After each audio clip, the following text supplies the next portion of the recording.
Hello, আসসালামু আলাইকুম বন্ধুরা, কেমন আছেন? আশা করি ভালো আছেন। এখানে আমি 1.5 গজ পরিমাণে একটি কাপড় নিয়েছি। তো আমি 6 বছর বয়সী বাচ্চাদের জন্য এই কাপড়টি নিলাম। আমি কিভাবে কাপড়টি কাটতে হয় কাটবো আমি আজকের ভিডিওতে তার সম্পূর্ণভাবে দেখিয়ে দেব। আশা করি যারা আমার চ্যানেলটিতে নতুন আছেন আর যাদের কাছে আমার নতুন চ্যানেলটি ভিডিওটি ভালো লাগে তারা সবাই সাবস্ক্রাইব করে দেবেন আর আপনারা লাইক করে দেবেন আর আপনাদের কাছে নতুন নতুন ভিডিও পৌঁছানোর জন্য। আর দেখেন এখানে আমি সম্পূর্ণভাবে মেলে নিয়েছি দুটি পাশ একই সাথে করে আমি দুটি পাট একই সাথে করে আমি এখানে মেলে নিলাম। তো দেখেন আমি কোনো দিকে কুচকে আছে কিনা সেজন্য আমি ভালোভাবে ফিনিশিং দিয়ে তারপরে এখানে মাপ দেওয়ার জন্য এখানে আমি কাপড়টি নিয়ে নিয়েছি। তো দেখেন আমি কাপড়টি এখানে নিয়েছি, এখানে আছে 27.5 পর্যন্ত আছে। তো এখানে আমি নেব 26 পর্যন্ত। তো দেখেন এখানে কাপড়টি আধা ইঞ্চিতে আমি দাগ কেটে নিয়েছি।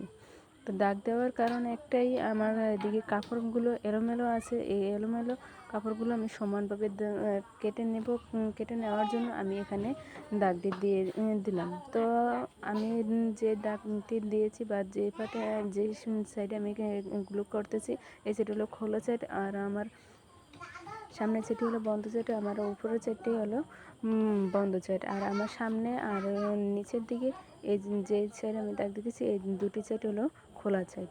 তো দেখেন আপনারা ভুল করবেন না, আগে ভিডিওটা দেখবেন তাহলে বুঝতে পারবেন।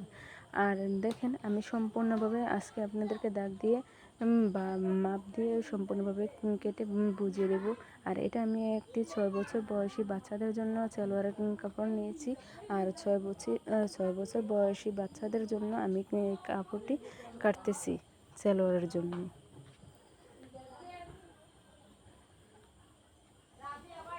তো দেখেন আমি বন্ধুরা আমি সম্পূর্ণভাবে দাগ দিয়ে দিলাম। দাগ দিয়ে দেওয়ার পর আমি দাগ অনুযায়ী এখন আমি কাপড়টি কাটবো।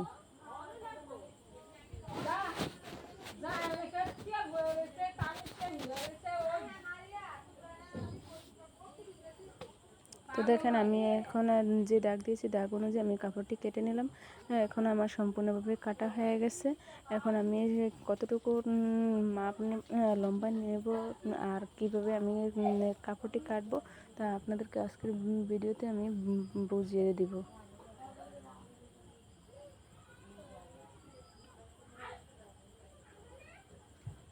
তো দেখেন এদিকে আছে আমার এখন আছে 26 ইঞ্চি, আমার লাগবে 26 ইঞ্চি। তো যদি 26 ইঞ্চি কাপড়ই থাকে তাহলে আমি সেলাই করব কিভাবে, রাবার কাপড় কিভাবে, আর আমার কাপড়টি সেলাই গিয়ে থাকবে কিংবা কত। তো আমি সম্পূর্ণভাবে আপনাদেরকে বুঝিয়ে বলে দিব কাপড়টির রাবারের দিকে